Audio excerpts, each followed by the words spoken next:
Ladies and gentlemen, welcome to Cast Dice, the podcast that explores the great big wild world of tabletop gaming that exists today. It's been said once or twice, mainly on this podcast, that we're in the middle of a gaming renaissance.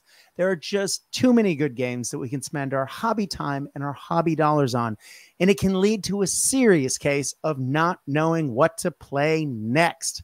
And I guess that's the purpose of this podcast. It's to dig into the games that my guests and I enjoy playing, to talk to the people who create these games, and to talk, about big industry events. Now, if you listen to what I just said, you would know that this podcast is about lots of different game systems. And in recent years, I have gone a little bit down the bolt action rabbit hole. And understandably, it's my favorite tabletop game, and I spend a lot of time painting and listing and playing for and just playing bolt action. But there are lots of other great games out there. Now, clearly, we talked about Scouts Out, and we're going to be talking about a lot of other smaller and larger tabletop games in the year to come. In 2023, I do want to get back to Cast Dice as a larger gaming podcast. Yes, there will be tons of bolt action in there. Don't worry. And the Ghost Army is back. There will be more of that to come. However, I occasionally get asked when people find out I have a podcast, oh, so you talk about board games. And I always say, well, not really.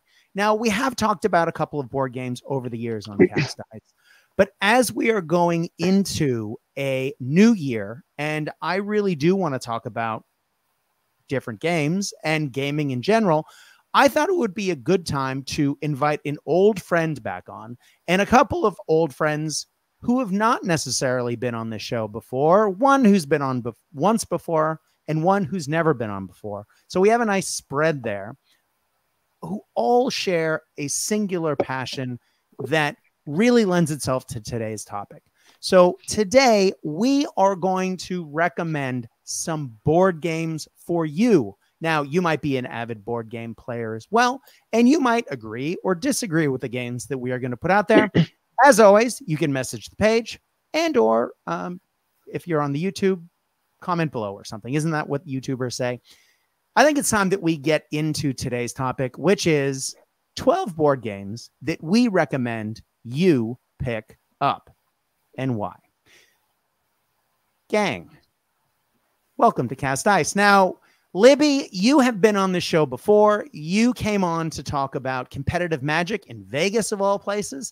And you have been on to talk about a variety of other games as part of that, and just cool gaming travel in general. Welcome back to the show. How you doing? Thanks so much, Brad. Yep, doing very well. I'm very excited about talking about board games today, especially a few new ones that I've picked up in the last couple of months. So very excited to be here. Thank you. Now, we did see a post from you or a message in a chat that had something along the lines of this week was better than Christmas. And that's because one of the games that we are talking about today just got delivered to your hot little hands, right? I am so excited, Brad. It's called Frosthaven, the sequel to Gloomhaven. And I actually sat down tonight with my husband and we did all of our pre-game admin. So we've set up our characters and we're ready to play our first scenario on the weekend. Now, true or false, you might be a little bit more excited about this than your husband, Lee. He's being very kind and generous about this. Look, I can't think of a better quality couple time than board games. Speaking of which, Dave. Now, you guys may have heard me talk about Dave in a couple of recent bolt action related podcasts. Dave is one of the Axis and Ales bolt action league players who came to Jump to Action, who came to Operation Bear, who's just came over to play some games at the house. He's been playing a lot of games recently with a lot of folks. And as you can tell, if you are looking at his picture, he's got a lot of board games behind him. Dave, you also like to play board games with your spouse. Yeah, thank you for having me on the podcast. I'll apologise now for the accent, just in case it takes a few minutes to adjust. But yes, board games are 100% a huge passion of mine, and most importantly because they're a great way to spend time with your partner. whoever that may be, and you can pick different games that introduce different styles or different mechanics, or just different ways of having a bit of time together and doing something that's quite fun, but also competitive at the same time. So I'm a huge advocate for board games, and whether that's with 2 players or as a big group, they're just a great way to spend time. Brilliant, nice. And our other guest today is a man who really does need no introduction. If you've ever been on this network and you know that he is literally the DJ and I'm the rapper, he is the man who put up with me when we did the Star Wars Legion podcast, Beyond the First Marker. Of course, he is literally the guy I spin with when we DJ. We go back to back on sets. Drew, welcome back to Cast Ice. Thank you. It's the first time I've had my mug on here, I think. Now, it is. And Drew, I was thinking I could pull out some Star Wars trivia for us and we could embarrass everyone like we used to do. Because you think you know what. Score. Yeah, well, I think you're well ahead of me. But I think that's a game that we can probably skip today. Ladies and gentlemen, today we are going to be talking about board games.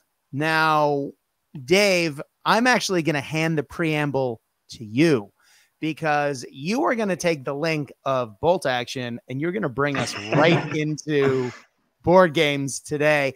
Talk to us a little bit about the history of board games because you're clearly someone who knows a little bit about the topic.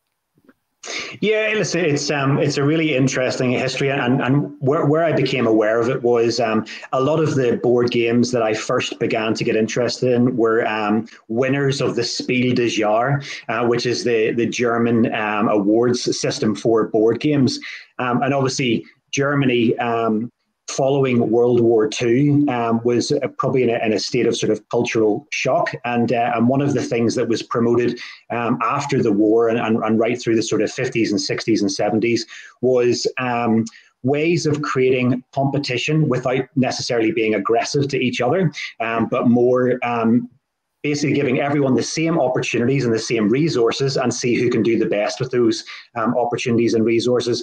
So Euro games, which is where I have the most interest in board games, and that genre is about everyone having exactly the same resources, the exact same opportunities as each other, and who was able to do the best with that at the end. And that can create a really healthy competitive streak. Whereas on the other hand, and don't take offense to this, Brad, there is the Ameritrash version of the game, which is just people at loggerheads with each other and trying to just beat each other up a little bit. So you've got Ameritrash and you got Euro games, and I'm more of the Euro gamer. So what you're telling me is Hungry Hippos is not a fair representation of resource management. Is that what I'm getting from you? It's not the best resource management, but it still goes down as one of the greatest games in history, obviously. I'd say it's like that ticks quite a few of the Eurogame boxes, doesn't it? Like in terms of like a level playing field and equal access to resources and all that sort of thing. Like there's no player elimination. I don't know. Maybe to develop like the Bechdel test for Euro board games. I think so. Say, Hungry Hippos, the more I think about it, the more fair and reasonable that game is. However, it is not good for calming your nerves, nor is it good for family time generally. Now, board games, for me at least, started young. My family did spend a lot of time traveling when I was a kid, and my dad did teach on U.S. military bases. And we were often living in foreign countries, in places we didn't speak the language, in a time where, even VHS was rare, videotapes. And so, there wasn't a lot of entertainment other than reading. And my family kind of does hugs at 50 paces. So, family time is not always great. It's great, but, we sit in opposite sides of the room and wave at one another, and that's about it. But every now and then, my dad would get a bee in his bonnet and we would pull out a board game. Now, on U.S. military bases in the 80s, there weren't a lot of great board games that you could play with your family, at least ones that my dad was likely to buy. And so he went out and bought the obligatory copy of Monopoly. Now, if you've listened to this show in the past, you know my feelings on Monopoly. I think it is quite possibly the most evil thing ever. Not quite Axis and Allies, which I love, but that always, you know, you always do the man dance on the front lawn, so to speak, afterward, as a good friend always used to say. You always end up fighting with your friends literally halfway through that game. Monopoly is just evil and isn't fun, and I hate it. And my family didn't get along when we played that. So my dad would actually turn the Monopoly boards over, and he would draw board game maps on the back. He would draw new boards, and we would play other games on the back using Monopoly pieces or random bits and bobs from around the house. But these were always games from other places. And one of those games will be my choice today, or one of my choices that I highly recommend people check out if they haven't already. But games were always an important element for us to bond as a family. Now, Drew, I know that's particularly true for you, because I know that you often play games with your children. Yeah. And I've been playing games with them for years, but I'm always on the lookout for games that are going to be kind of on a level for everyone. So that's kind of one of my picks, but I'll talk more about that later. But especially over the last 3 years during lockdown, like spending a lot of time at home with the kids and looking for things to play that aren't screen-based has been something I spent a lot of time on. So yeah, I've always been into board games, you know, as an adult, and I've been wanting to push that with my kids. So yeah, it's been a lot of fun. Nice. Now, Libby, obviously you like to play games with your husband. You guys have a good game library, and you are both semi/competitive Magic players. So you do occasionally play that as well. So you guys do play some games. Yeah, we do. I don't think we can put my name and competitive Magic in the same sentence at the moment, but I have enjoyed it in the past. We generally focus on, at the moment, well, since COVID, we've been doing a lot of two-player games, and we did a lot of that throughout the pandemic.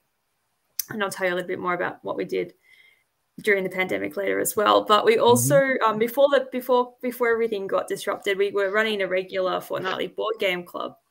And we would generally get, 4, 5, 6 people to come around, and we built up a reasonable collection of games, but I don't think any games collection is truly complete. And I'm really jealous of Dave's game collection now. So I feel like this is something that I really need to work on. It's an investment, right? It is. Hey, that's precisely it. So this is kind of my point on it is, there's that thing that you give to your kids, right? Or that thing that passes down the generation. So like, that's what this board game collection became. It's something that, like for me, I don't just buy a game because there's a lot of hype around it. I want to watch all of the YouTube reviews. I want to watch Rado. I want to watch it played. I want to watch the Dice Tower, and I'm going to watch all those reviews and really pick a game that I've studied and what this is going to be something different, something new, and something we're going to enjoy. And then I know that I can pass that down to whenever, hopefully many years from now, whenever I'm moving on, it's something to give my kids. And I will tell you this: they're insured separately. That's how much I've spent on board games. So they're insured separately. That's amazing. Even my games collection isn't insured like that. Now, if we're going to talk, you did mention board game reviews, because this is something that, yes, I'm a curmudgeon and I'm old and I'm a Luddite and all of that. But in recent years, particularly during the pandemic, I often spent a lot of time watching videos of how to play games, in researching how to play games for this podcast, spoilers, because sometimes, especially during pandemics, when you can't actually play with another person, it helps to see. The way I learn is by watching and by doing. And when I was trying to learn games, I often watched those. Now, I do understand that we do need to do a shout out for a favorite. I've watched many of his videos, but I don't think anyone's watched more of Rodney's videos than Libby. Libby, are we going to shout someone out on this particular episode? Yeah, we're going to shout out Rodney Smith from Watch It Played. He's my hero. And I just, as you say, watch his videos as they come up on YouTube, see if I like the look of a game. I I think board games are expensive, as we've just said, and it's a lot of money to put away in cardboard. So I just think that I never go out and just buy a game because I see that it's released and it's a new one. I'm doing my research. We're looking at how it plays, that it suits our styles, and that it's something that has got a little bit of longevity there. Right on. Well said. Well, let's get into it, shall we, ladies and gentlemen? We have 12 games that we're going to recommend. Again, this is not an exhaustive list because if we think about it, I mean, spoilers right off the bat, I know some classics aren't in there. In fact, there's a lot of classics that are not in there. Our list doesn't include, spoilers, Settlers of Catan. It doesn't have Arkansas. It doesn't have, oh God, so many games. Dominion. There are a lot of great games that we are not going to talk about today. And yes, there's just too many that we can talk about. It's almost like the beginning of this podcast. But we're going to recommend some for you. Now, some of these will be very obvious. And you'll know them and you'll roll your eyes and say, of course, we know that game. Some of these may not. So bear with us. These are some recommendations that we have for you. Now, we're going to start at 3 levels. One, some pretty basic, simple stuff.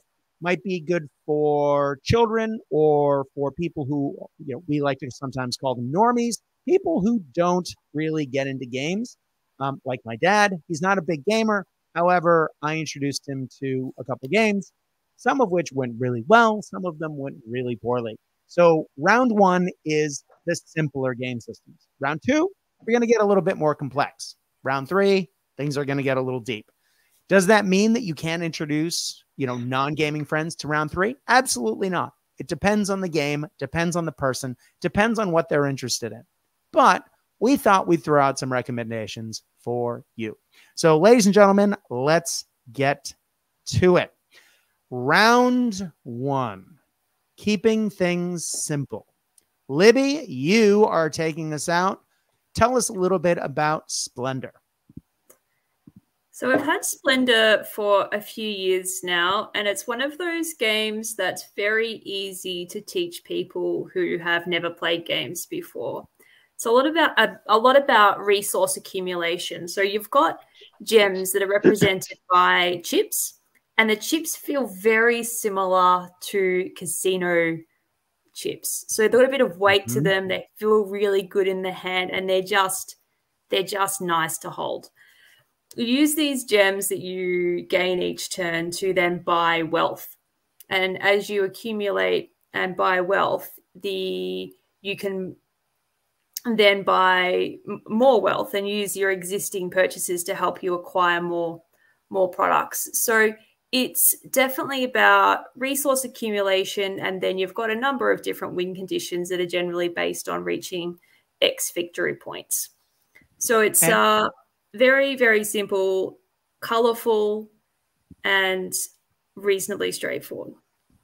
And it's a short game, right? It's not something that's going to take up your whole evening. No, this is one of the reasons why I like it. It's only 30 minutes.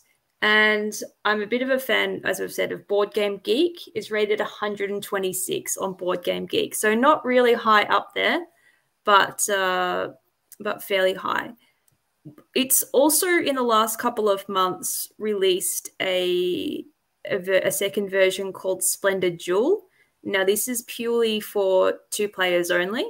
And I've been playing a lot of this, and I've actually just lent it to a friend of ours. So I haven't played it for a few weeks now. But the original game is not great for 2 players, but this is perfect for 2 players. Obviously, it's built for them.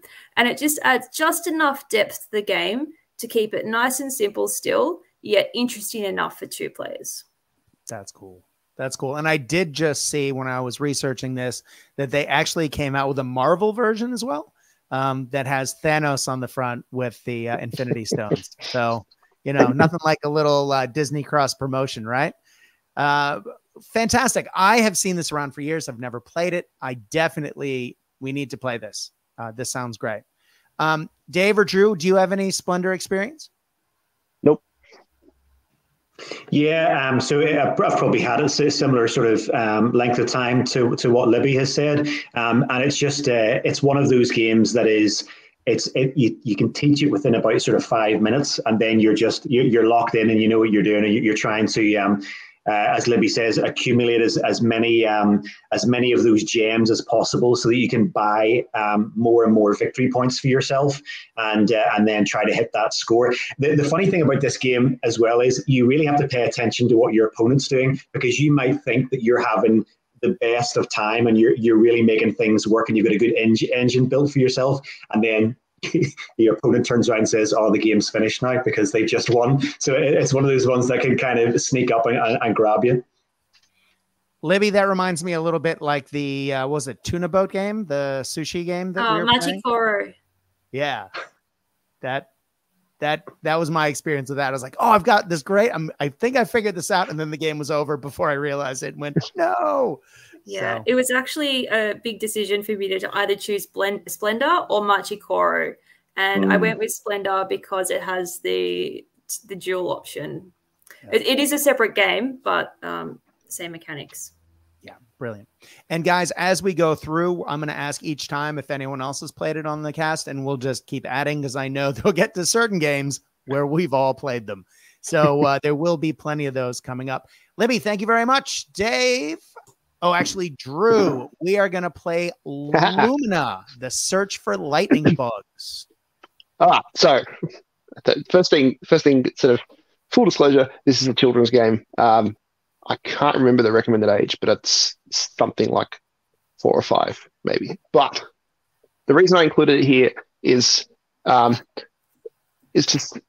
this is probably the first game where I could play without pulling any punches against my kids at that age and still sort of have a fair chance with them. And that's because the game's based on probably everyone's least favorite mechanic, and one you don't see very often in board games, other than kids' games. It's memory based. So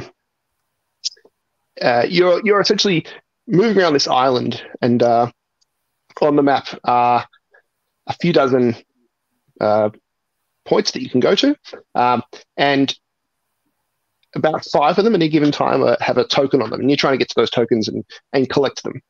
To move around the board, you simply have to look at which locations are adjacent to you, and then flip the tile that has that location on it.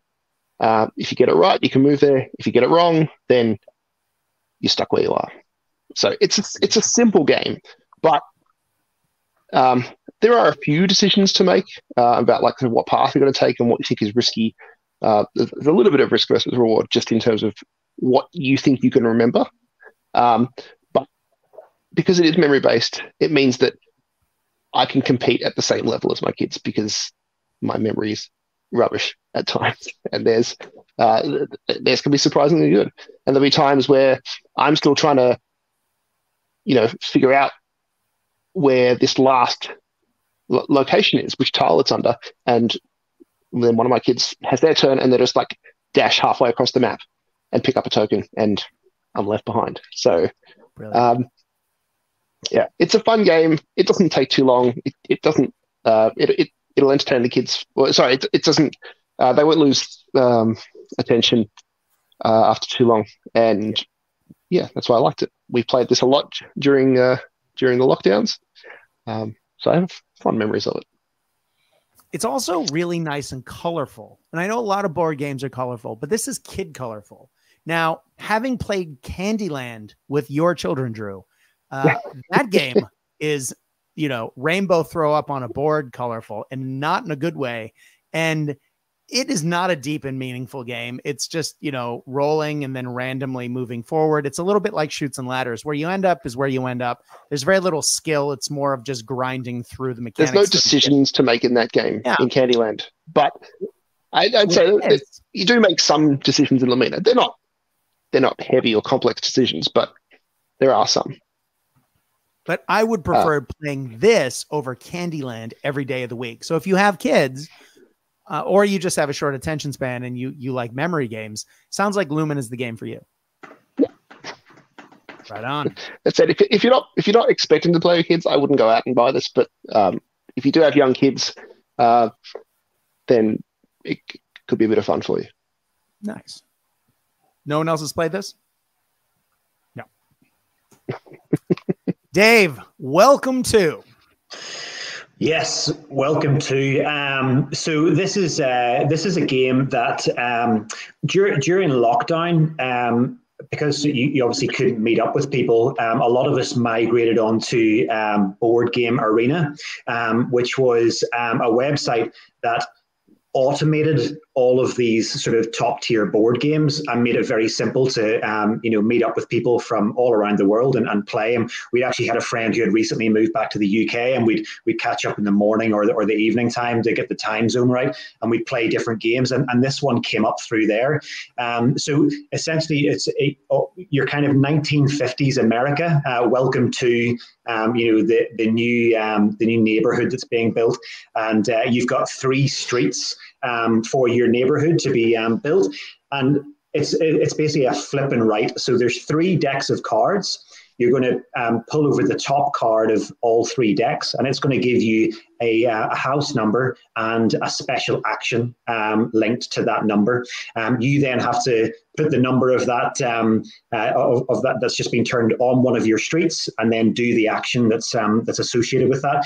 You have to try and get the numbers in numerical order. So if you put number 1 in the middle of your street, you've just caused yourself a major problem. You want the 1 to be down at the beginning, and you want 15 to be up at the top. The actions that you get out of it are, you can build parks in your street, you can build swimming pools in your street, you can put fences around some of your houses to get you to qualify for end game bonuses, and it's just a really simple game. It's just everyone has the same opportunity, the same 3 cards to choose from, and you might all choose the same card, but you might put that number or that special action in a completely different place. And at the end of the game, you then tally up how many points you scored for each of the actions, and whoever got the most points wins. And it's interesting because I'm pretty sure the head count is 1 to 50. Yeah. So it's weird because essentially they give you a booklet with 50 neighborhoods. So what they're saying is you could give every one of those 50 pieces of paper out to 50 different players, and you could theoretically all play it together. That does my head in. I mean, yeah. I have a hard time dealing with games like more than 3 people like that. Yeah. So we always play this as a 2-player or maybe like a 3 or 4-player, and we just took one of the sheets and we laminated them. So we're just using dry white markers on them to make it a bit easier. But yeah, very very very simple game. Everyone's doing the same thing. There's no attacking each other. There's nothing sort of overly competitive about it. It's just who can do the best. Exactly. Now, I'm assuming no one else is. Libby? No. Drew? No. I have not played this game. It does look fun. It is another short game. I noticed that in the simple games, we all brought shorter games, but me, which I'll get to in a sec. But yeah, short, sweet, and fun is where we're going with this. With my game, I talked about something that's a little bit older. And by that, I mean it's really old. I think it's from the 1940s or possibly even before. It's a game called Parcheesi. And it is my dad's favorite. And I don't mean to keep talking about my dad in this particular case, but I just came back from visiting with my parents, spent a lot of time talking with my father. And while we were back, we talked about Parcheesi. And a couple of years ago, my brother-in-law, my father, and I were out in Iowa, and it was evening, and grandma doesn't have cable, and we didn't really feel like watching, I believe it was Matlock. So my dad literally did his old trick from when we were growing up in Japan, and he found my grandmother's copy of Monopoly. He pulled it out, he flipped it over, he got out a ruler and a coffee can and a permanent marker, and he created a Parcheesi board. I pulled up the rules on Wiki, and I realized that we've been playing it slightly wrong the entire time we'd ever played it. But more in rules, I suppose. And we played those, and then we played the real rules, and it was a lot of fun. Parcheesi is a game that is very similar to the board game that you might have grown up with called Sorry. Now, Sorry is a much nicer way of trying to say Parcheesi. As a kid, I mispronounced the hell out of this name. But the way it works is you have a cross going down the middle of the board, and everyone's got like a little starting place that they start, like a little safety area. And they have 4 pieces that they have to get around the cross. And they have to go basically up one side, down the other for each leg of the cross. And then at the end, they go up the middle of the cross closest to their starting point. So basically they go all the way around the board, then up this special ramp, and it takes them into what we called when I was a kid, heaven, and then they were safe. And you have to get all 4 of your pieces into heaven before your opponents. Now, if you land on your opponent's pieces, they are knocked out and they go back to their starting point. But what makes Parcheesi different from Sorry, at least from memory, is that you can stop on different points and you're safe. And if you land on them, you can then stop and hold and no one else can pass you. And so you can create a log jam and then try and get all your other pieces up. But if you do that, then everyone else is going to be lined up behind you and your last piece is going to get stomped on. And so there's a little bit of strategy as far as that goes. Plus, you don't want to be that guy. It is a lot of fun. It is a little bit of a screw you game in the nicest way possible, but in a family-friendly way. You could probably play this with your kids. I mean, my parents did, and it didn't have any negative effects. But yeah, highly recommend Parcheesi. If you've never seen it, it's at least worth looking at the board. It's fun.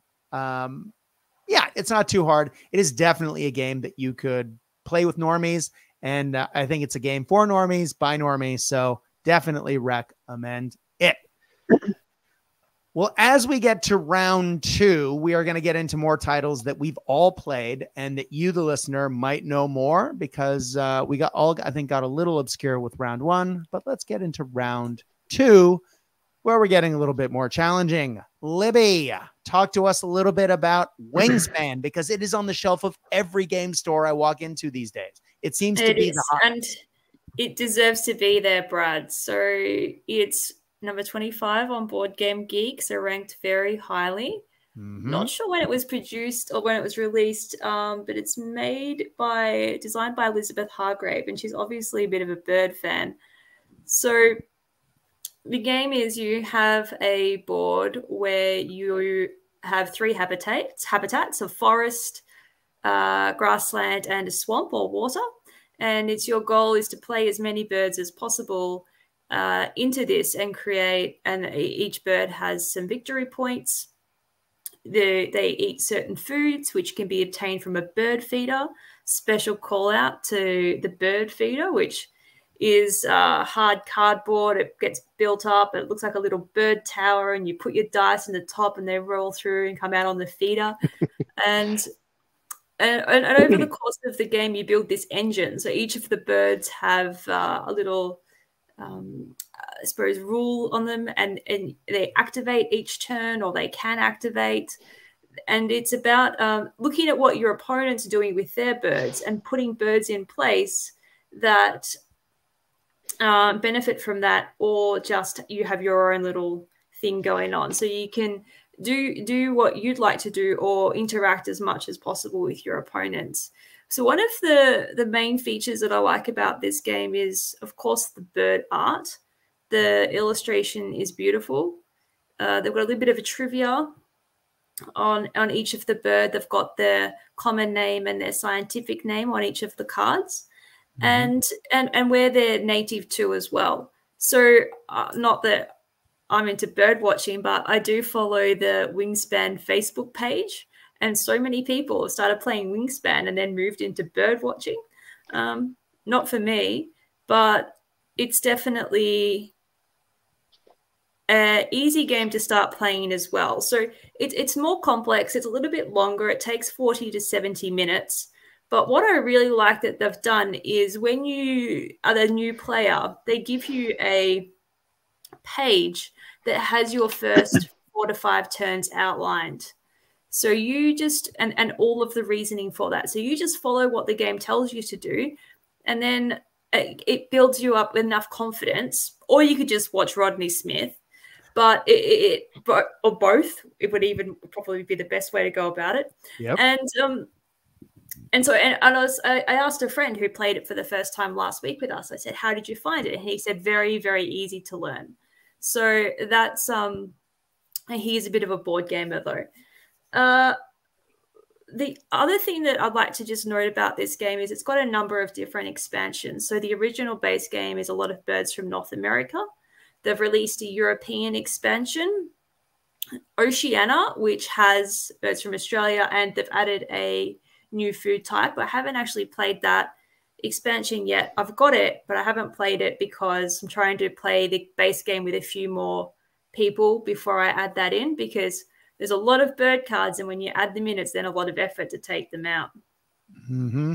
So they've also just released the Asian expansion last month, and I was asking for it for Christmas from about 4 weeks out, but my husband had already wrapped it up and had it on the shelf 6 weeks out.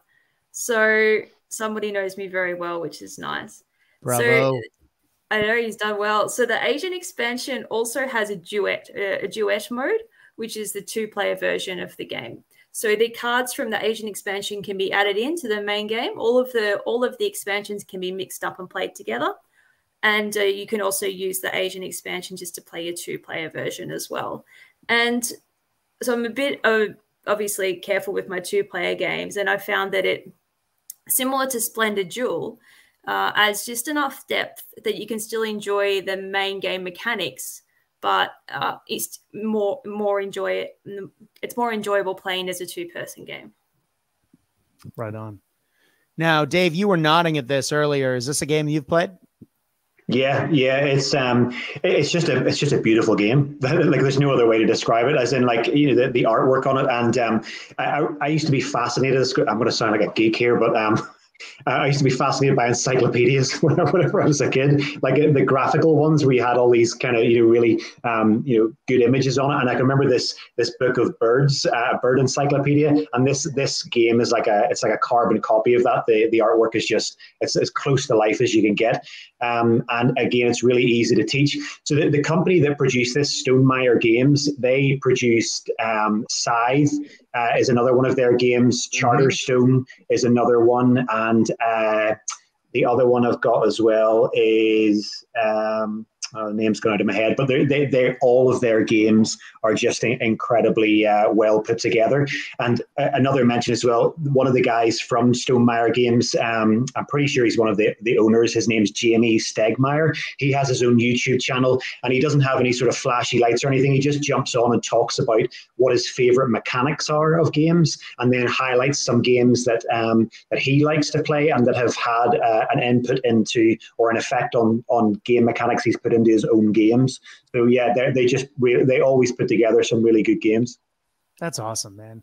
And Libby, you're a fan of Scythe as well, right? Yes, I am a fan of Scythe. I don't get to play it as much as I'd like, but we do have it, and we have the expansion, and I find it very enjoyable too.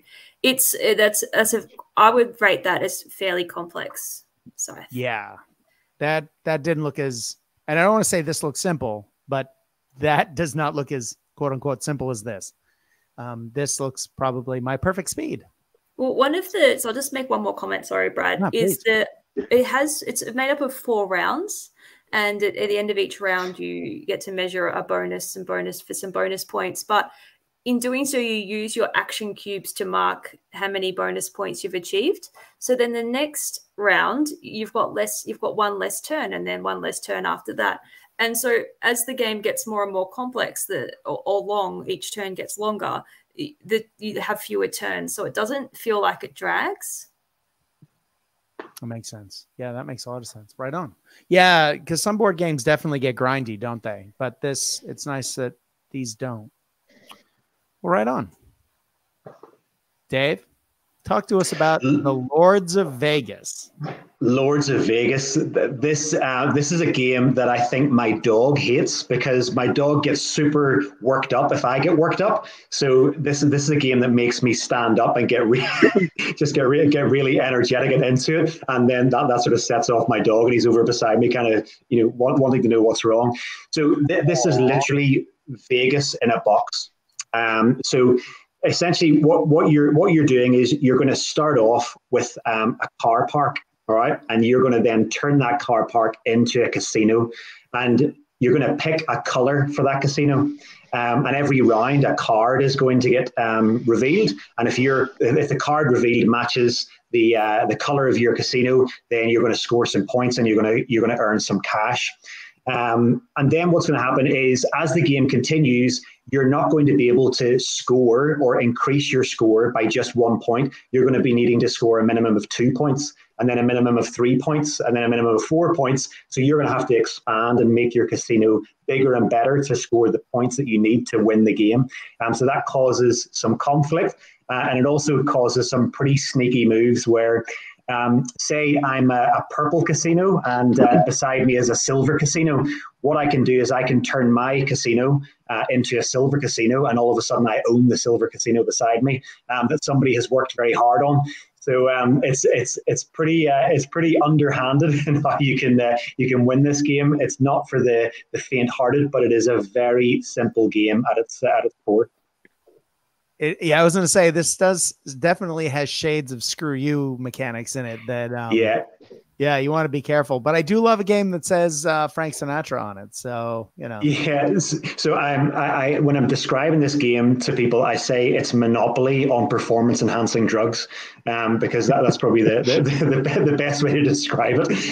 Because you're claiming a spot. And one of the kind of good things about it is, and a lot of these games, like Monopoly, somebody can run away with the lead. So, a couple of turns into the game, somebody's sitting there saying, "Oh, I couldn't be bothered playing anymore because, I'm out of the game."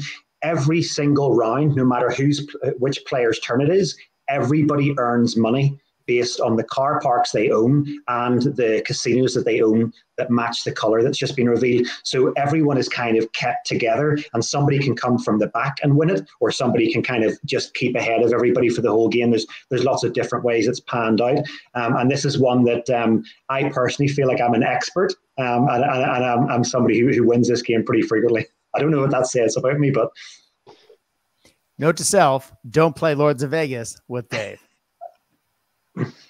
Right on.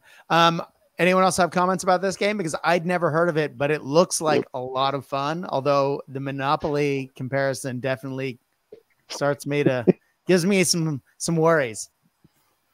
There's a couple of reviews on YouTube that you can watch. I can't remember. It's there was a channel with the guy who used to be in Star Trek Next Generation. I can't remember his name. Yes, that's the one. Yeah. So he has a board game review that I don't think they do it anymore, but he reviews this game, and that's a really good advertisement of how the game plays out. It's a really, really good version of it. Nice. I have to check that out. I do like Will Wheaton stuff. Mm-hmm. Well, let's talk about the Rawlingverse and get into Harry Potter Hogwarts Battle. Defense Against the Dark Arts card game. Yes, that is a giant mouthful. I do like Harry Potter. I read it to my students all the time. Drew, this looks very cool. Tell me about this 2-player competitive deck building game. Yeah. I believe it is like a spin-off of a 4-player game. But it's not actually it's not expansion. I've had people in shops try to tell me it is an expansion, but I knew better.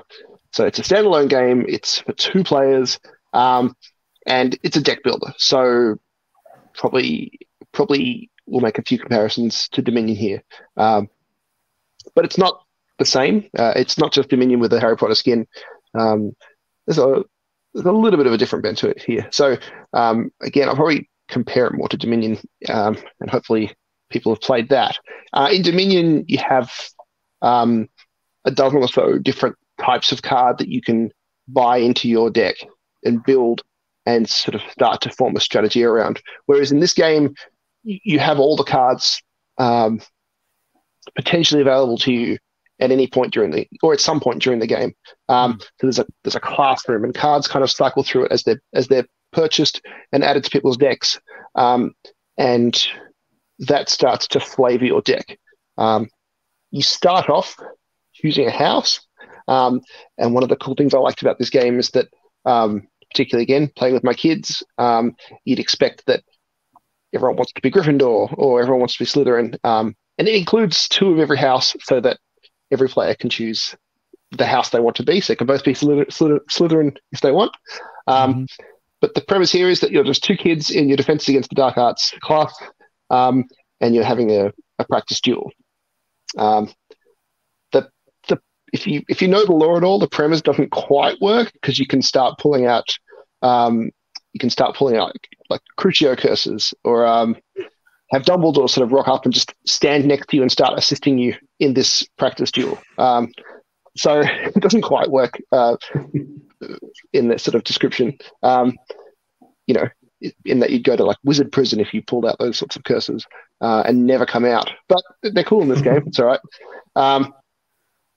But so I think for me, probably the how I'd sort of differentiate this from like playing Dominion with 2 players, for example, is that in Dominion you see which cards are available and you can sort of start to form a strategy. If you know the cards well enough, you can start to form a strategy pretty early on and then sort of start working towards that strategy, and hopefully it plays out. Whereas in this game, you have the same starting deck as your opponent, and to begin with, you can only buy cheap cards, and so your deck's not going to really differentiate itself that much from the opponent's, but eventually you're going to start to flavor your deck. And the trick here is to sort of keep an eye on what your opponent's picking up, and because every card could potentially come in to the game, you can't really have a strategy too much going into it, but you can start to develop the strategy based on what cards are in play and what the mix is, and then sort of building decks to mitigate what's happening. Each house does have a slight preference for certain spells and items, but you can pick up allies who can give you access to those houses' abilities as well. Nice. And so you kind of just you trade blows back and forth, and you try to sort of push each other off the ends of this carpet. And then if you push your opponent off the end of the carpet, you win the round, and first to 3 wins the game. And you keep your deck from round to round, so your deck gets bigger and bigger. Nice. Now, Dave, you were nodding earlier. Is that because you've played the 4-player version of this game? Yeah, it's funny because it was only whenever Drew had put it on to our Facebook chat that I realized it wasn't an expansion; it was a separate game, because the Hogwarts Battle, which I'm pretty sure it's been put together by the same company, so I think it looks very similar. But yeah, it's a deck building game. It's about buying different items or spells or people to assist you in your battling. But whenever things get reduced down to a 2-player version, it usually makes it a really streamlined version of that bigger game, and a lot quicker and a lot easier to play. So I'm probably going to pick this up because I know that it's a game that we really enjoyed, even at that 4-player. Nice. Like once both players know what they're doing, like any deck builder, you go through the motions. This game's quite unrestricted in terms of what you can do in your turn. You can basically just play any cards in any order. There's no sort of limit 1 action per turn unless you have cards that give you more. You can just play all your cards in any order. So it's quite simple and streamlined in that regard. But yeah, it's from what you said. I haven't actually played the 4-player version, but it sounds like the mechanics are very similar. But yeah, instead of a 4-player co-op, it's a 2-player competitive. Well, let's go on to a game that I think all of us have played. Oh, nope, I'm off around. A game that I've never heard of. Quacks of Quedlinburg. Dave, you had an honorable mention that you wanted to sneak in before mine, and that's why I'm here. Dave, I've never heard of this game. It looks fun, though. What is this? So why I struggled to just pick one was because one was very competitive, and I wanted one that was more sort of carefree and a bit more accommodating to all players. So Quacks of Quedlinburg is basically a push your luck game where you're going to fill a bag with ingredients. And you're obviously a wizard or a quack, and you have your little pot, and you're going to be pulling out ingredients, and you're going to be placing them in your pot. There's some white tokens in your bag that you start the game with. As soon as you get to above 7 of those white tokens in your pot explodes. And it has some bad ramifications for you as a player. So the ramifications are you have to make a choice. Are you going to take the victory points, or are you going to take some coins to buy new ingredients? Whereas if your pot didn't explode, then you would be able to get the victory points and the new ingredients. So there's some really easy mechanics behind it.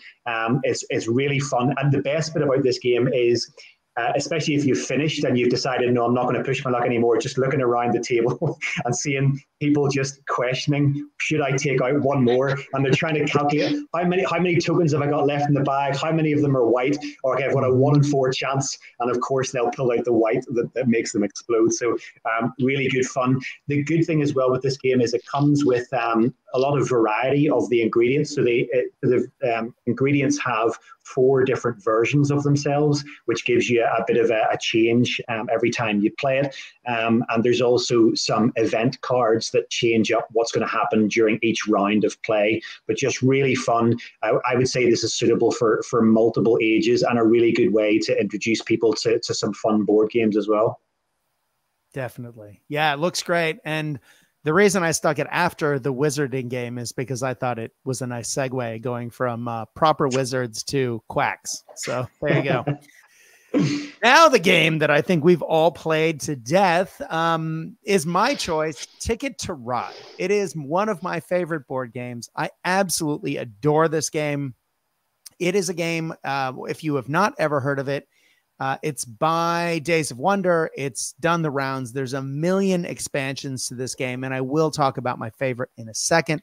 But if you go with the base game, or at least the most common base game that I've seen, has a map of the United States, and there's different train routes across the U.S. that crisscross all over the place. And you are playing a railway baron, and you're trying to make your own lines to connect cities. And you have objective cards that you flip over, that you collect. And at the end of the game, you flip over, and you need to connect the cities on those cards. There is some choice about which routes you're able to take.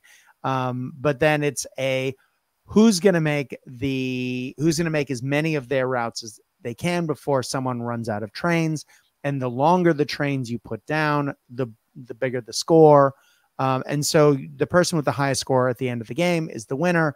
And there's a lot of different ways that you can score points. I really love this game. It's got elements of a little bit of screw you if you get in people's way, and you can sometimes intentionally get in people's way, but oftentimes you're just trying to get through it yourself. And in the process, you step on someone else's toes, especially if there's a lot of people playing. I love this game. I think it especially sings with 3 to 4 players.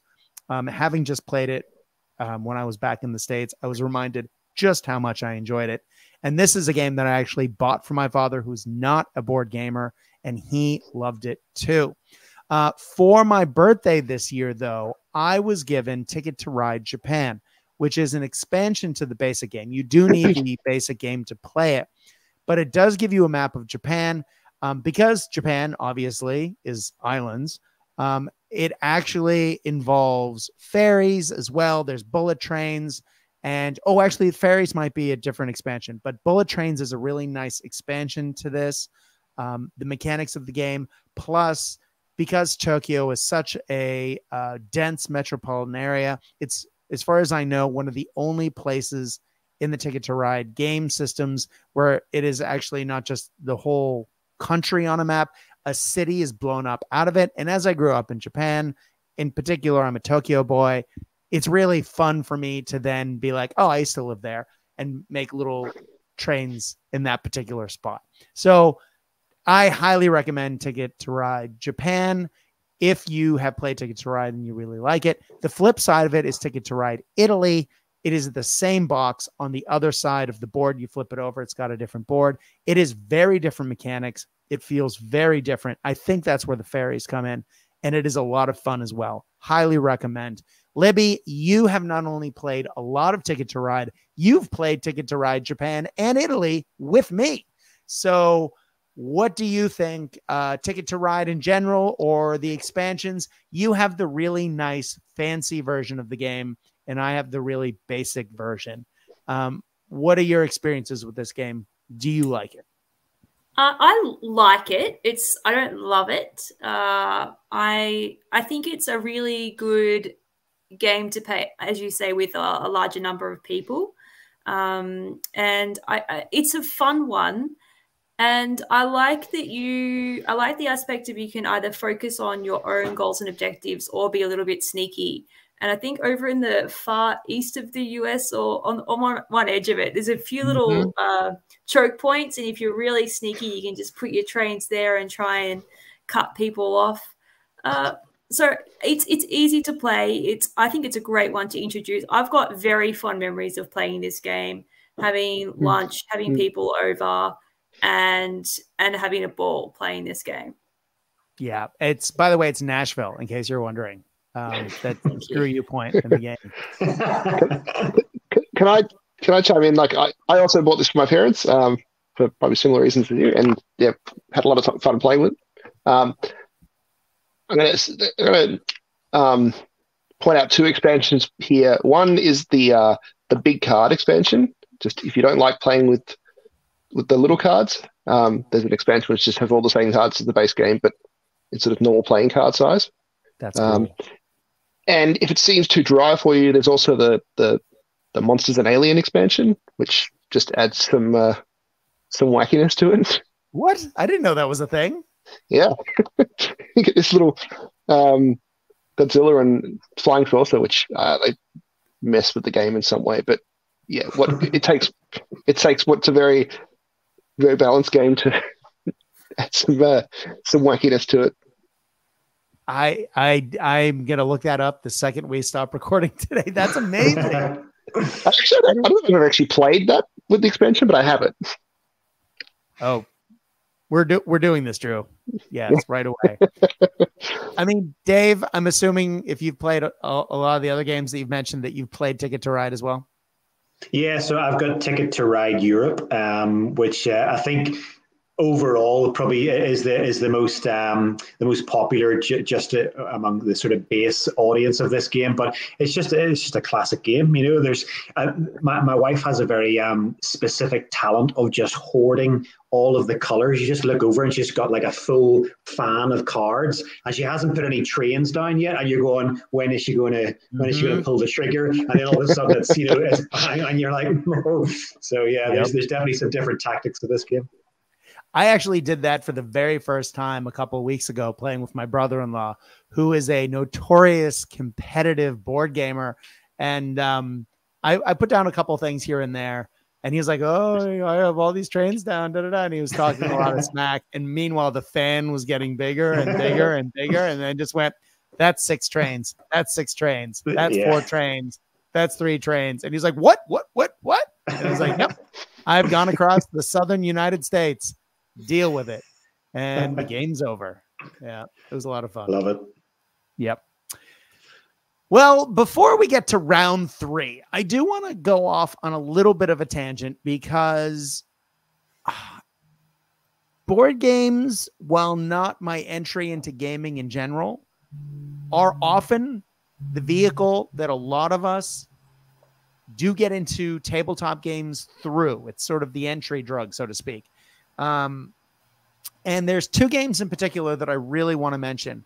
One is a game that is really, really old. And I had it, and my grandmother picked it up at a yard sale in Iowa, and I also picked it up somewhere in Boston. I had friends that all had this game, and we played the hell out of it when I was a kid.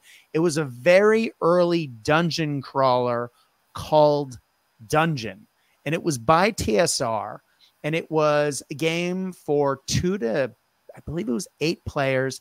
It was ages 8 and up, and I was definitely playing it at 8.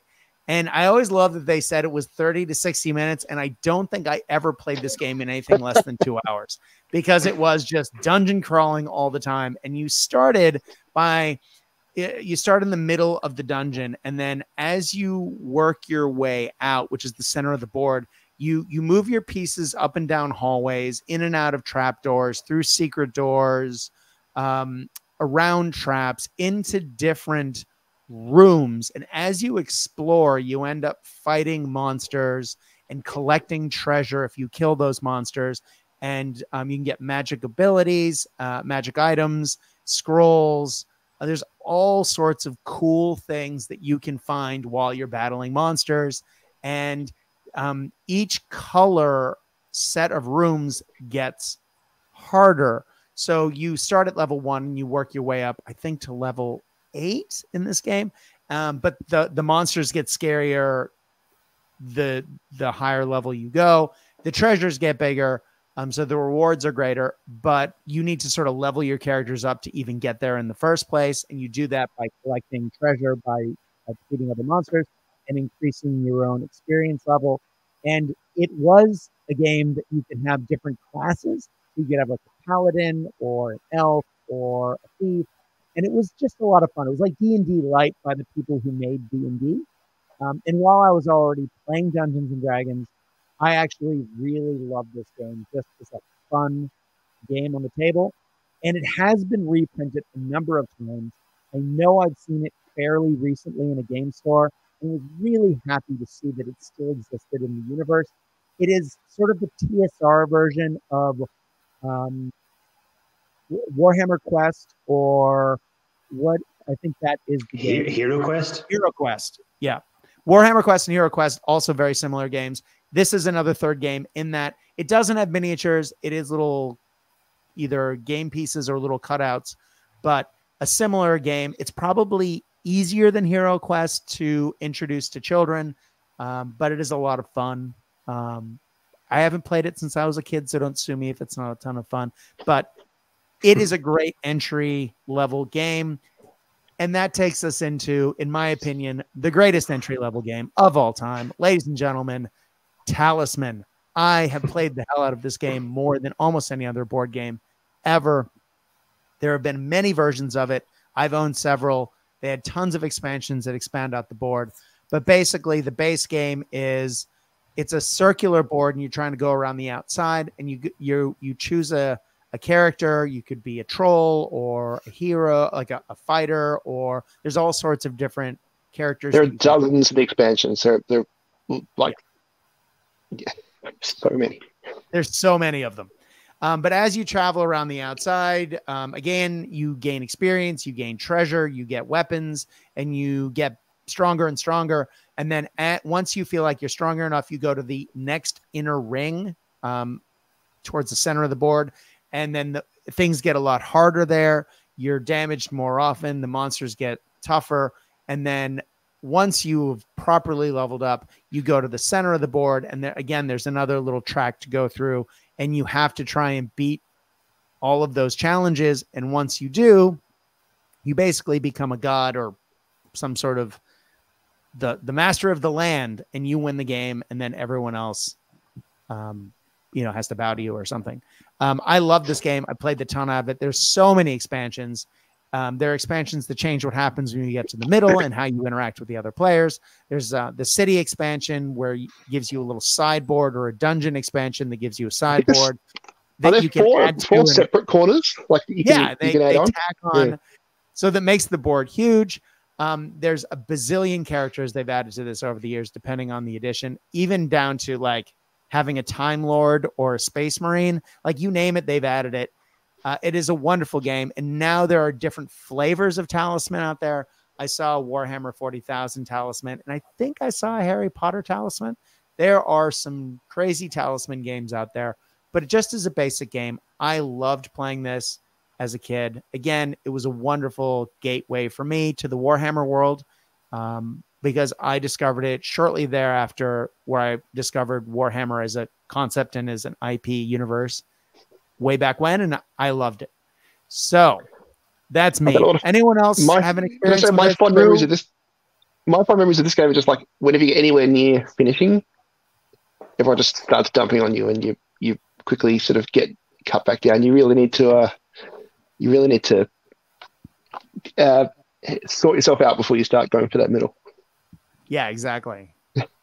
Drew, maybe it's just me, but for this game, I always thought that you want to add all the extra cards, like the character cards and all the extra adventure cards, to the basic board. But the second you started putting all the other boards in, the game got way too long and unwieldy and just got weird.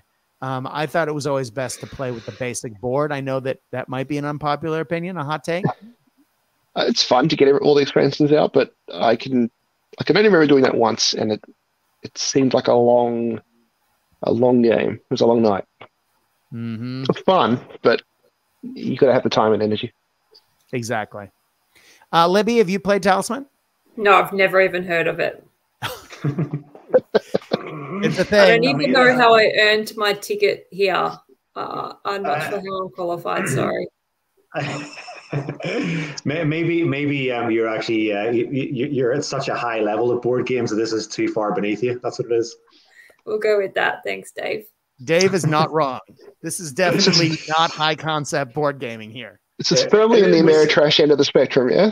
Yes. Yeah, that's it. It's funny because I think the reason that I didn't really become aware of this game whenever I was a kid was because of Hero Quest. And with Hero Quest, so I was never bought Hero Quest, and my best friend, who is still, I'd still say he's my best friend, even though he's back in Northern Ireland, and we've known each other for like 30 odd years.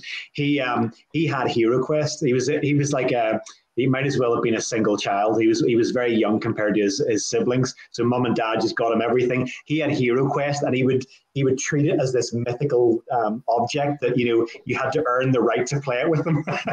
So for me, it was like Hero Quest was like the main game. I had to play that game, so that maybe that made me blind to Talisman.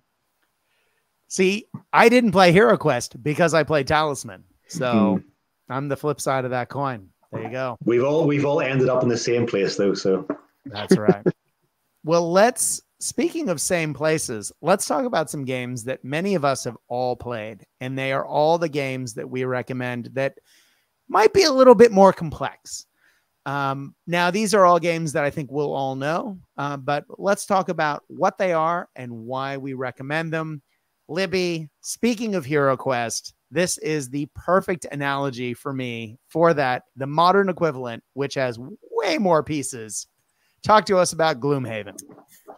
I don't even know where to begin. Maybe I'll begin with the fact that it's #1 on Board Game Geek. So we couldn't do a board games podcast without dropping that. And it deserves to be there, in my opinion.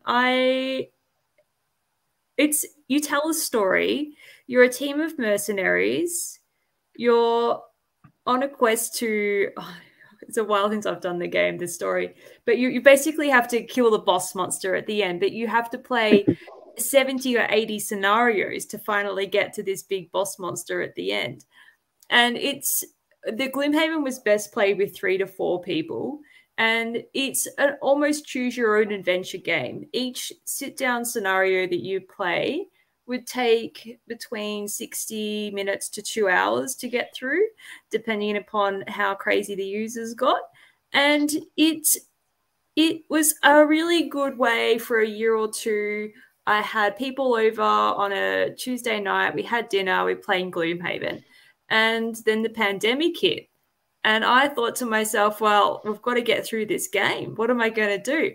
So we actually set up a webcam down onto the board, and the 2 other people that were playing in their own home had their cards with them, and they would tell us where to move their men and what their attacks were, and we finished it on what we called Zoomhaven. So it's definitely got a very special place in my heart because of that.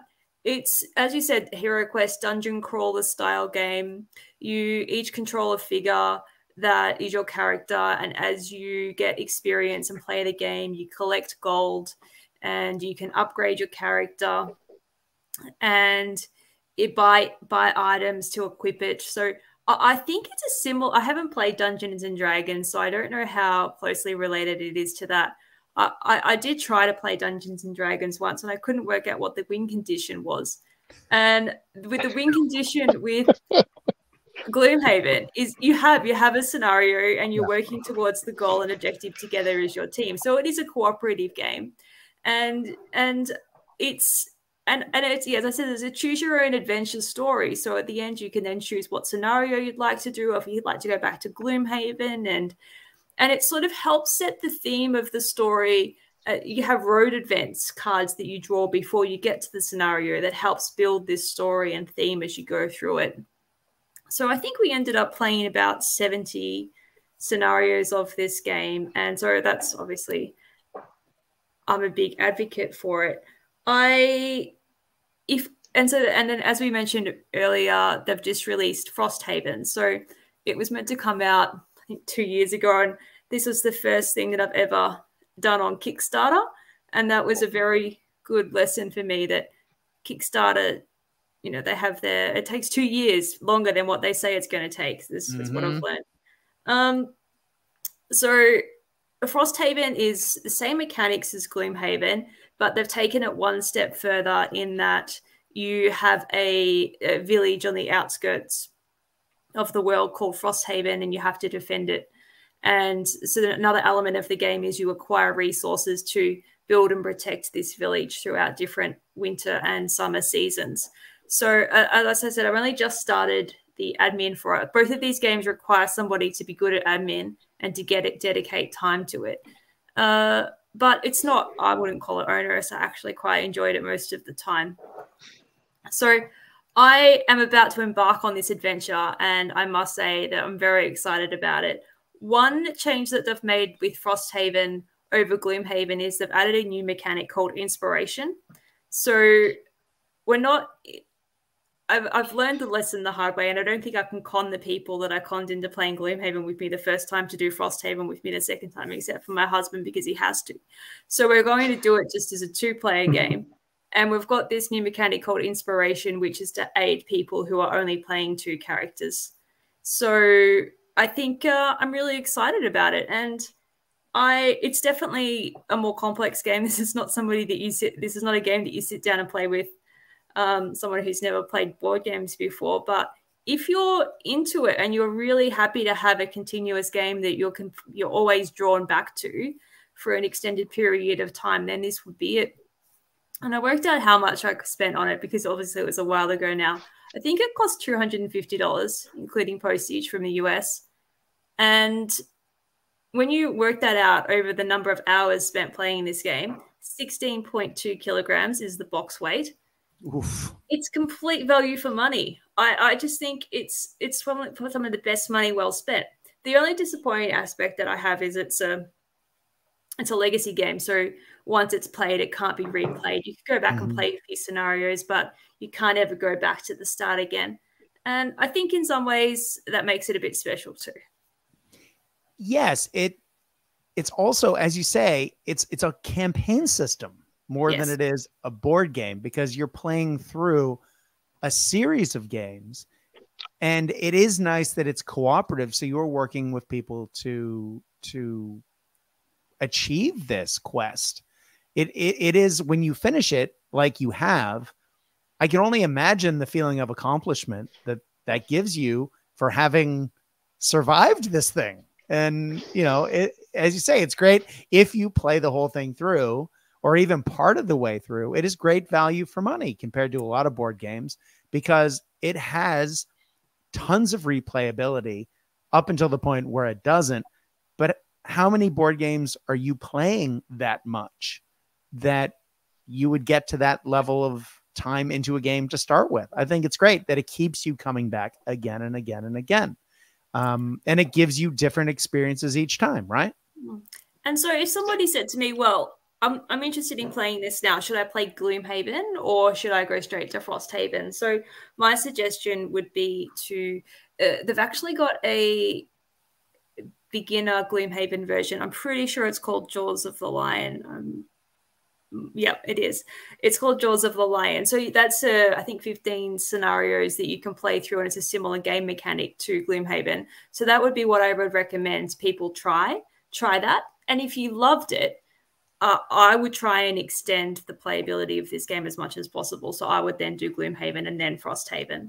Nice. But people can ask. Let me play a few scenarios of Frosthaven, and I'll let you know if it's better 2-player with this new inspiration mechanic. We'll wait and see. But yeah, very exciting time, Brad.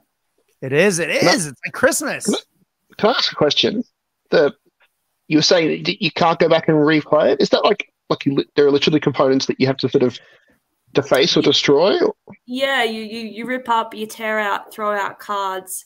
You can go back and replay scenarios if you choose to, but it's about progressing the game through. So it's not designed to be replayed. And I thought, well, maybe I could go and rebuy the book or pieces from the game, but it's almost, I think maybe 70% of the game gets torn up or changed in some way. So yeah, I can't see that working. The Frosthaven, adding that kind of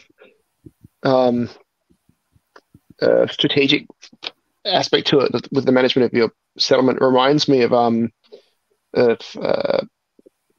Kingdom Death, which sounds like I've only played Kingdom Death a little bit. I'm not invested in that game, and you have to be invested in that game. It's massive and crazy.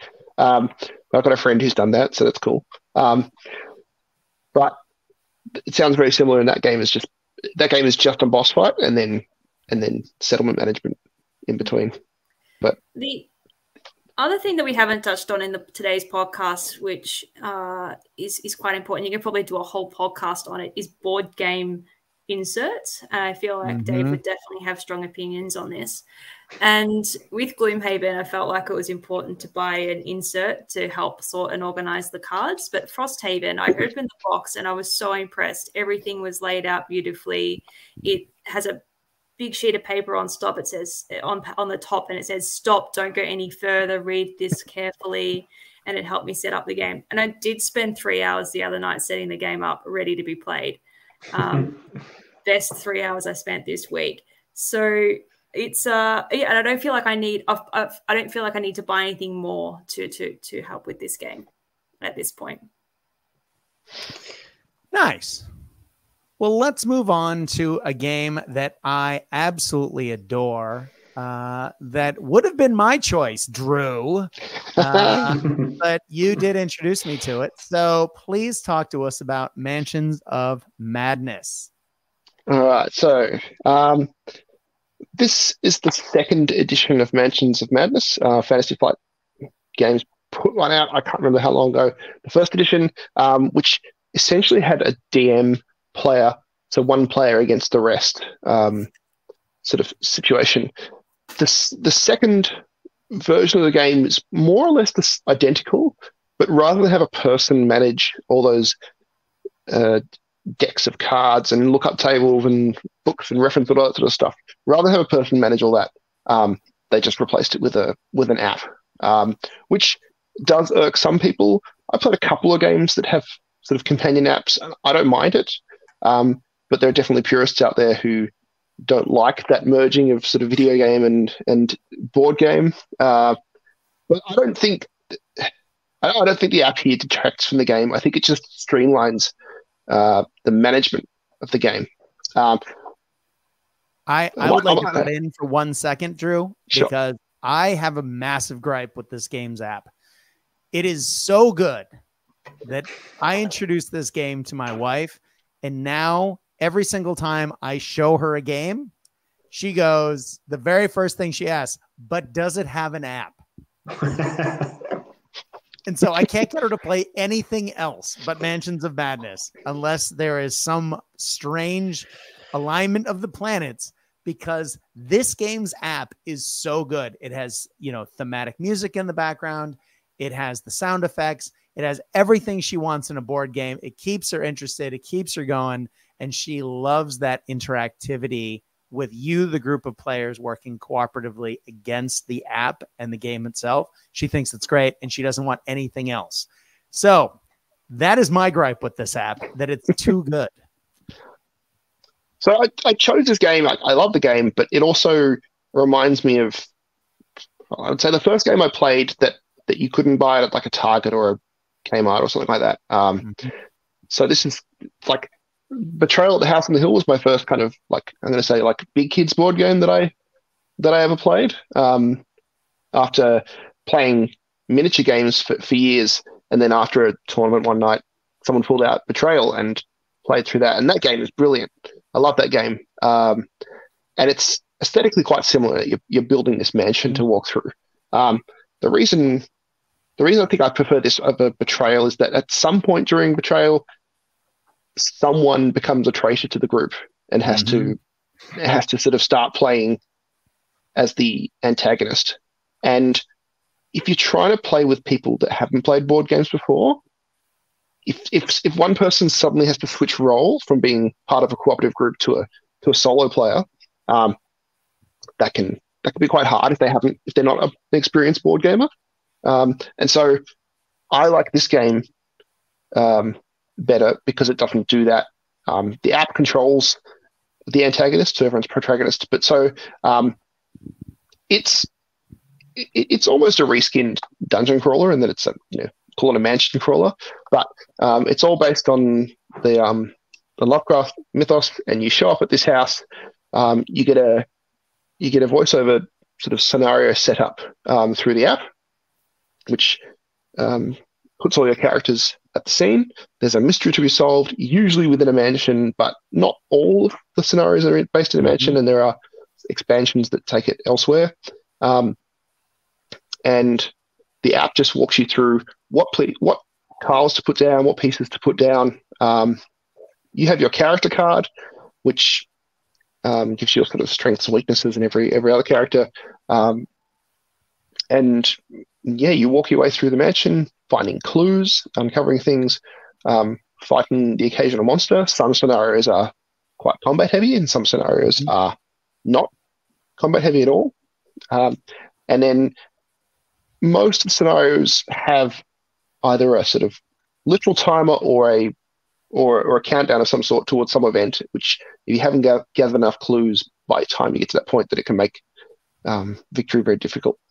But often, there's some scenarios where if you don't have the clues, you just lose outright. Other scenarios where if you don't have the right clues, then the big monster will be summoned, and then you have to fight them. And being sort of based in Lovecraft, fighting the big monster doesn't usually end well. Because you are a bunch of just people. There's the librarian, there's I'm trying to think of something like the drifter. You're not like superheroes here. You're just like normal people from in the 30s, I suppose.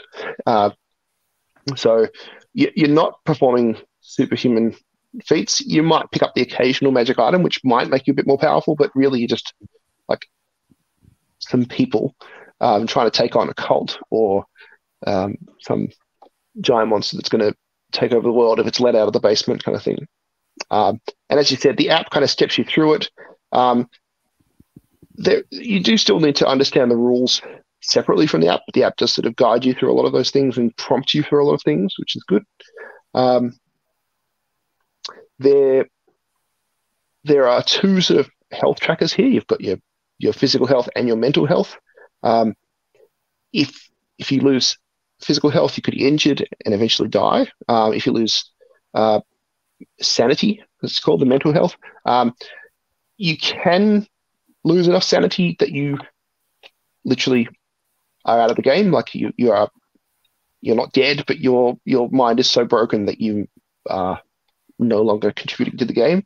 But you can suffer sort of sanity injuries as well, which tweak your victory condition. And it could just be that you have to satisfy some quirk secretly before you personally can achieve victory.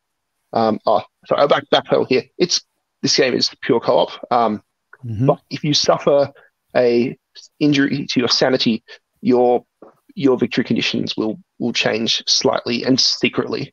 Perhaps your condition might be that you can't have any doors that haven't been opened. So you might suffer kind of crippling curiosity that every single door has to be opened. And if the scenario finishes with any door unopened, the group may win, but you don't win because you didn't open every door.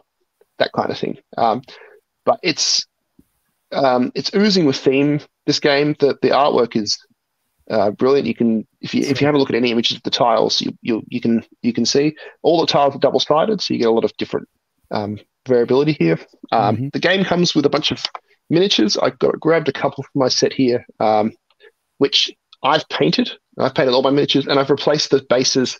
They come with these big, clunky black bases that obscure most of the artwork, so I've replaced them all with sort of clear acrylic discs because it makes the game look a bit nicer. Yeah. If you pick up some of the expansions, all of the expansions in the first edition can be brought into this edition. So the physical pieces, like the tiles and the miniatures, they all can be brought across. So you haven't lost all of those. And yeah, it really does sort of bulk the game out and give you a lot of different scenarios you can play. Unlike Gloomhaven and Frosthaven, there's no scenarios there's no campaign system here. So each scenario is separate and independent, and you don't sort of progress from one to the other, which I feel like would be something that could be easily added in with the app, but there haven't been a lot of expansions to this game lately. So you need a lot of help psychologically for a lot of the characters because a lot of them are quite mad at the end of the games. Drew, I think you said this. I'm sorry, I was fixing my camera at one point. This is a Lovecraftian themed game. So if you are into Cthulhuverse at all, this is squarely in that.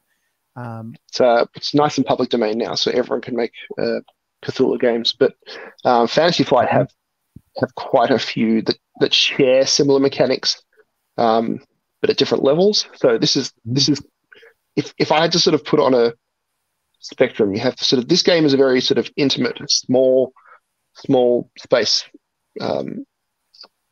setup, where something like Arkham Horror is city level, but you'll see a lot of the same mechanics and imagery between the two games. And what's the other one? There's another one which is like a global level. I lost the name, sorry, but yeah, again, it's very similar and similar imagery. And talking about box inserts, I've made all my own custom ones so that fit into the expansion boxes, so that all the miniatures there throw a little spot fit into the nice boxes. Drew, you were the first person I ever saw who made box inserts for anything, and you made them from scratch for this game because you wanted to have all your models painted and you wanted them to be safe in the box with the game itself. Yeah, it's outrageous. You open your box and it's like Tetris. It's unbelievable. It's fun. I don't do it often enough. Well, but this is the game that I have a few expansions, and I wanted to sort of try and fit everything into the main box. So, yeah. Well, you'll have to come over and we can play some more soon, my friend, because I have also picked up a few expansions and we have got to play. So, and as I said, this is the only game Kirsten will play, so got to do it. As you said, there are tons of expansions for this, and there are more coming out all the time. I also love Mansions of Madness. I think it's wonderfully atmospheric. The app just adds so much, both with the music and with the sound effects. And some of the missions in particular, you really do feel like you're racing against the clock, running around the board, trying to accomplish as much as you can before it all goes wrong.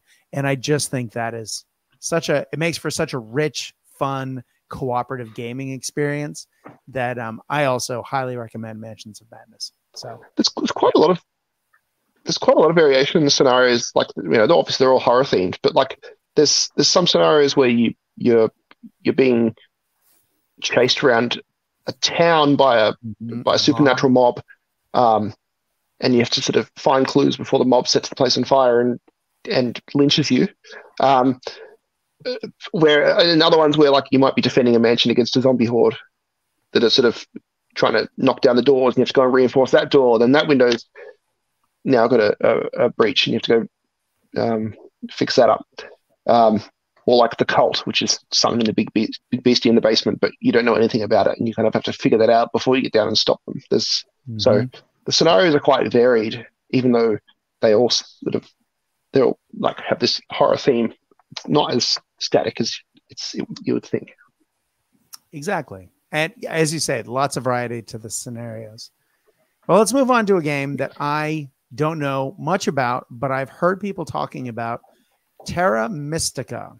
Dave, I am not familiar with this too much, but it looks good, and there are dwarves on the cover, which is always a good sign. This is without a doubt my number one favorite game of all time. So this is, it's just like, I just love this game. It's got a special place in my wife and I's kind of board gaming journey when we went to get this game, and when we started playing it, it was the first time we kind of expanded into a really complex game where we're reading through the instruction manual, trying not to get a nosebleed. And just trying to work out what everything does, you know. So essentially, it's area control on a map. You're terraforming different lands to match your land type, and then on that land, you're going to build dwellings, trading houses, sanctuaries, temples, and strongholds, and they're all going to give you particular benefits for building that. The best thing about this game is it is completely it's asymmetrical. So every race has their own special ability. It's an incredibly balanced game, even though you've got these different sort of special powers or skills for each race. And we are so invested in this game that, you know, every expansion has been bought. There's some fan-made additional races that we downloaded and printed out at Officeworks and laminated, so we're playing those. It's next level, you know. And this is also a game that is on Board Game Arena. So we have some friends that we're able to hook up with online and play this game. So it's one of those games that I guess maybe somebody else might not enjoy this. So it's one of those games where it kind of gives you that feeling. If you looked at the mechanics of it, it's been developed by somebody who's incredibly good at maths or you know, that kind of science approach.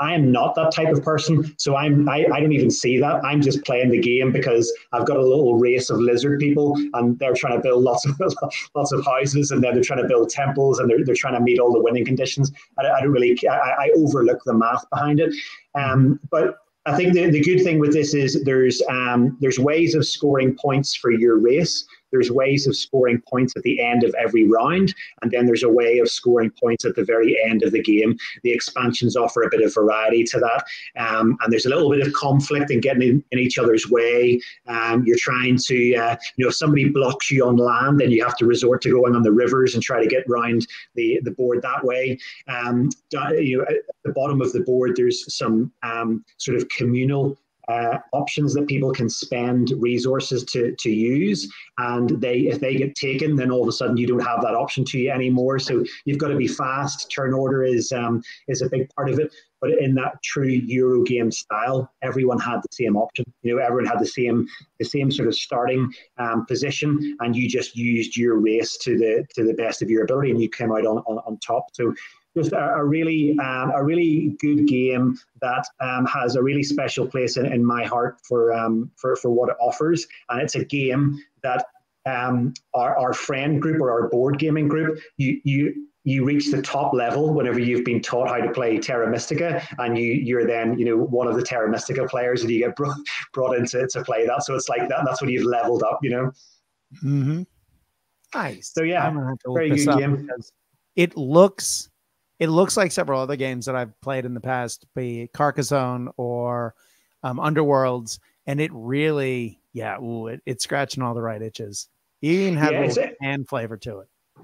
Yeah, and listen, it is complex. Don't get me wrong, because there's a lot of different strategies that you have to implement in order to be successful, and there's also a lot of reactive decisions that you have to make as on top of that. But ultimately, it's just about trying to grow your civilization over the biggest area, and there's also a separate religious track where you can move up the 4 different religious tracks. So there's another way of getting points over here, and usually the best player is the person who's been able to manage both of those to the best of their ability. But really big online presence for this game as well. There's a good app for it, and it's just an excellent board game. An app, you say? Yes. Play. Hey, what do you know? Not that kind of app. You know, it doesn't give you atmospheric swamp music or anything. You know. It's funny because it's true. My game would have been Mansions of Madness, but instead I'm going to shift to something that my brother-in-law just introduced me to, which the rest of the world has clearly been playing because I think the sticker on the front of my box said the world's most played game. So it's called Seven Wonders. Now, I really like this game. If you are not familiar, in this game, you are a city, one of the cities that has one of the seven wonders of the world. And as you play through you play 3 rounds, 3 turns. And in each turn, there's a stack of cards and you divide them out equally amongst the players. And as your turn happens, within that turn, you look at the cards in your hand and you can play one of them or buy something depending on what card out of that hand you want to play. What I found to build to your city, what I found to be really interesting about this game is after you've played a card, you then give that hand of cards to the next player, and then the person on the other side gives you theirs. So the decks of hands constantly circulate. So it's never an idea of like, oh, I don't know what my opponents have in their hand, because you're constantly sharing cards. But it definitely, as my brother-in-law said, it's just a series of bad decisions when you're playing this game, because you're always like, oh, I really want this card and I really want to make this thing happen. Oh, but I could do this one. Oh, I'll just wait till next time. And then the hand will come back around and the thing you wanted will be gone. Or you realize you grabbed the wrong resource and you go, oh, I'll just grab this other thing. And someone else will have played it, or they will have buried it in advancing their city into a more modern place. It's just a really neat mechanic. I really enjoyed playing this game. We played it, I think, 6 or 7 times. And I think in 6 or 7 times, I didn't win once. And we played a ton. And I just wanted to play it more and more and more. The game has lots of replayability in that you can flip each city over.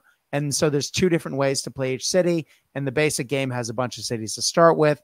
It also scales up and down, which is really nice. One of the things I don't like with Ticket to Ride so much is, for example, if you have like 5 players, it feels really cramped. It's like the board is claustrophobic. You just can't get where you want to go because everyone's in each other's way. This game has extra cards that you add in when you have 4 players, when you have 5 players, when you have 6 players. And so it scales up. So you never quite feel claustrophobic while you're playing it. I think that's a wonderful touch. It is a lot of fun. Again, lots of different ways to win.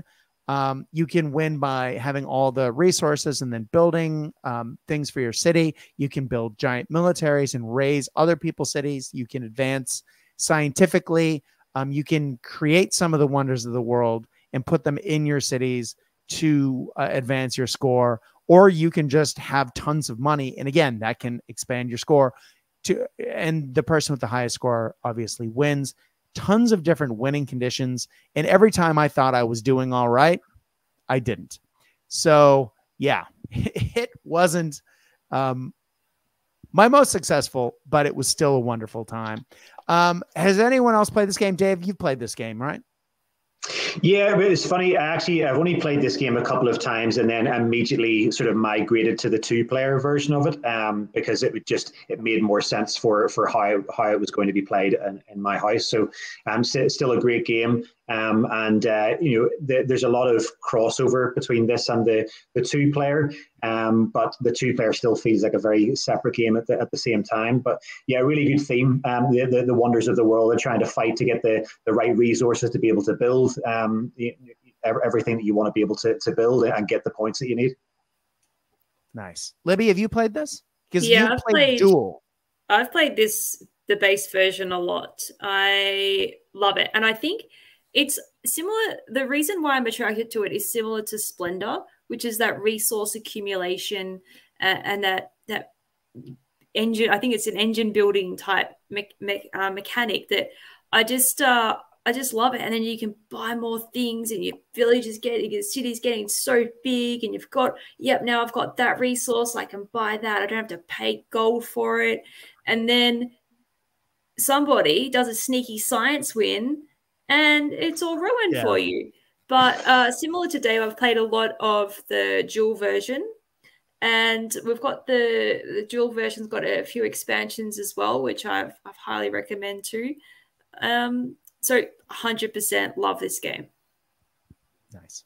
Well, I look forward to learning how to play it better, because every time I think I'm going all right, someone smashes me in a different way. I keep coming second, but never winning. I do like games with variable ways to win. Like there's not just one goal. It's a nice touch, right? It really does add a lot to the game, that, you know, you're not just trying to get to the top of snakes and ladders to win. There's a way, but it's also not Monopoly, where the game runs forever until someone has all the money and everyone else is dead. So, you know, yeah. I feel like I need to play more of this game, but let's get off of that and sort of wrap this up, because we've been going for quite a while. I think we see a lot of commonalities in the games that we've presented today. All of them, or at least a lot of them, are cooperative. A lot of them involve multiple ways to win. A lot of them have resource management, but there's different combinations thereof. And therein, as the Bard says, lies the rub. It is always, you know, there are a million different games, and you find the ones that connect with you and that have a nice app, or just have a nice mechanic that calls to you and that you know, makes you want to come back again and again. I hope that you guys have gotten something out of this. I know it's actually 14 games, not 12, but it has been enjoyable for me. I know that this has made me want to play a bunch of different games, including the ones that I recommended. And I'm hoping to have a game afternoon soon. And so rather than maybe throwing down bolt action for a change, I think it might be time to throw down some board games. Libby, any final thoughts about board games, or are you happy to call it a night? I'll just make one comment, which is the most enjoyable thing about board games is at a weeknight, having dinner, sitting down with Lee and playing a 30 to 60-minute game together before we get ready for bed. It's just such a nice quality time together, and I'm just love it. Awesome. Dave? Yeah, we're exactly the same as Libby. Kaz and I, it's our thing to do. Play a little board game just before bed, or wake up on a Sunday morning, play a board game, which sounds incredibly sad, but it's good fun. It's enjoyable. What I will say is, I spoke to you guys about it earlier on. There is an app called ScorePal. Every board game group has that one person who is convinced that they are the best at a game. ScorePal allows you to record every game that you play. It will search it up on Board Game Geek. It will bring up a picture of it. You can then add users to your group, and you can add the users that played that game, and it then records that game, and it puts the statistics away in the background. So you can quickly tell who is the best player at that game, who did actually get the highest ever score in that game, and who is, more importantly, the worst player of that game, of which I'm often the worst, but I don't care because I'm having fun. Right on. And what was the name of that app again? That's ScorePal. ScorePal. All right. Yeah. I was going to say, the most competitive person, you've met my brother-in-law. Hi, Craig. But yeah, we'll have to do that. Drew, any final thoughts? It sounds like, you saying get out Sunday morning and play a board game, and it sounds sad. I'm like, no, that sounds delightful. But all right, as the years have gotten on, my wife and I found like we haven't got the time or energy to do that sort of thing much. But as my kids are getting older, and my oldest is nearly 10, they're starting to be able to play more games and more sophisticated games, and that's something I can hope to share with them more and more, because something they all seem to enjoy doing, and it's sort of something we can all appreciate on the same level. And then I'm hoping that eventually we can sort of transition into other sorts of games that I like to play, and I play with Brad, like tabletop miniature games, role-playing games. They enjoy card games too. They're into Pokemon though, not Magic. But yeah, I'm enjoying playing a lot of tabletop games with my kids. Hopefully you can too. Exactly. Well, guys, you guys have said it best. I think I am all done there. I do have to say, though, thank you very much to all of you for coming on today. It has been an absolute pleasure to talk about the games that we love and why we love them. It's always wonderful to hear why we're passionate about the games that we play. And all of you are all obviously passionate about the games that you've recommended today and about some of the games that some of the other players have recommended today. So awesome. Thank you very much for taking the time. And guys, thank you very much for listening or watching this at home. We really do appreciate you taking the time as well. This was a request. If you have a topic that you would like us to cover in 2023, I do have a long list that I'm going to be getting through, but that's exciting because it means that I have a lot of ideas of things that I'd like to put on the show, but it doesn't mean that if you don't have an idea, you can't share it as well. Please do contact the Cast Dice Facebook page, CASTDICE, and message me there. You are guaranteed a reply. My name is Brad. Hi. Just remember, I occasionally sleep, and I'm in probably a different time zone than most of you. So just remember, when you message, it might take me a few hours to get back, but I will get back to you. I think that leaves us with what our buddy Casey always says, and I can't think of an episode where this is more applicable.